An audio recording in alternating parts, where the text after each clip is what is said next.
আপনারা যে দ্বিতীয়বার দেশটা স্বাধীন করলেন আপনাদের জাতির জন্য কে? মানে আমি শুধু এটাই জানতাম চাই যে দ্বিতীয়বার দেশ স্বাধীন হয়েছে এটা জাতির জন্য কে? এটা শুধু বললেই হলো। অনেকেই দেখি ইদানিং বললে যে দেশ দ্বিতীয়বার স্বাধীন হয়েছে। একটা দেশ কিন্তু দুইবার স্বাধীন হয় না। পৃথিবীর ইতিহাসে এরকম কোনো নজির নাই যে কোনো দেশ দ্বিতীয়বার স্বাধীন হয়েছে। হয়তো কোনো বড় আন্দোলন হয় বা কোনো অভ্যুত্থান হয়, কিন্তু দুইবার স্বাধীনতা হয় না কোনো দেশে। যাই হোক, দেশ দ্বিতীয়বার স্বাধীন হয়েছে এটা আমি বিশ্বাসী না। আমি একটাই মনে করি যে 2024 সালে যেই অভ্যুত্থান হয়েছে এটা মূলত একটা প্রক্রিয়া, এটা সামনে হইব। আর এইটার লাগে 1971 সালে যুদ্ধের কোনো কানেকশানই নাই। এখন যা অনেকেই বলে যে স্বাধীন হয়েছে তাহলে নতুন করে সংবিধান বদলাইতে হইব, জাতীয় সঙ্গীত বদলানো লাগবো, হ্যাঁ, নতুন একটা বাংলাদেশ এরা করতে চায়।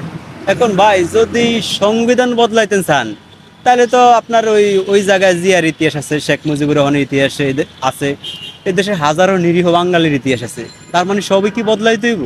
মানে পুরা একটা চ্যাপ্টার 1971 সালের সবই বদলান লাগবে, ঠিক আছে, যদি আপনি ওটা করতেন চান। আচ্ছা ধইরা নিলাম আপনারা দেশটা দ্বিতীয়বার স্বাধীন করছেন, হ্যাঁ, আপনার হাতে ক্ষমতা আছে, সংবিধানও বদলাইলেন, হ্যাঁ, জাতীয় সঙ্গীতও বদলাইলেন, সবই ঠিক আছে। কিন্তু ভাই পৃথিবীর সব দেশে যুদ্ধের পরে একজন তো জাতির জনক থাকে। মায়ানমারে জাতির জনক আছে না, জেনারেল অং সান।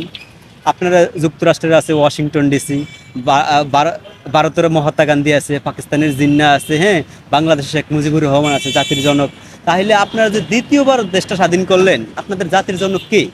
মানে আমি শুধু এটাই জানতাম চাই যে দ্বিতীয়বার দেশ স্বাধীন হয়েছে এটা জাতির জনক কে? এটা শুধু বললেই হলো। আমরা সাধারণ মানুষ কোনো প্রতিহিংসা চাই না। আসলে প্রতিহিংসার রাজনীতি একটা দেশের ধ্বংস ছাড়া কিছু উপহার দেয় না। আমরা চাই বাংলাদেশ সমস্ত বড় বড় দল একসাথে থাকুক, একই প্ল্যাটফর্মে থাকুক, সংসদে একটা বড় শক্তিশালী বিরোধী দল থাকুক, জবাবদিহিতামূলক সরকার থাকুক, ঠিক আছে, একজন আরেকজনের বন্ধুর মতো সম্পর্ক থাকুক। বড় দলগুলা এক এক নেতা যেন আরেক নেতার বাসায় দাওয়াত খায়, একটা মধুর সম্পর্ক, বন্ধুত্বপূর্ণ সম্পর্ক যেন এই দেশেও থাকে। বাংলাদেশ যে বিশ্রী আর যে নোংরা রাজনীতি করে পৃথিবীতে, পুরা পৃথিবীতে এমন কোনো নজির নাই যে কোনো দেশ এরকম ছোট্ট একটা মানচিত্র নিয়ে এত বিশ্রী আর এত নোংরা রাজনীতি করে। আমার মনে হয় নাই।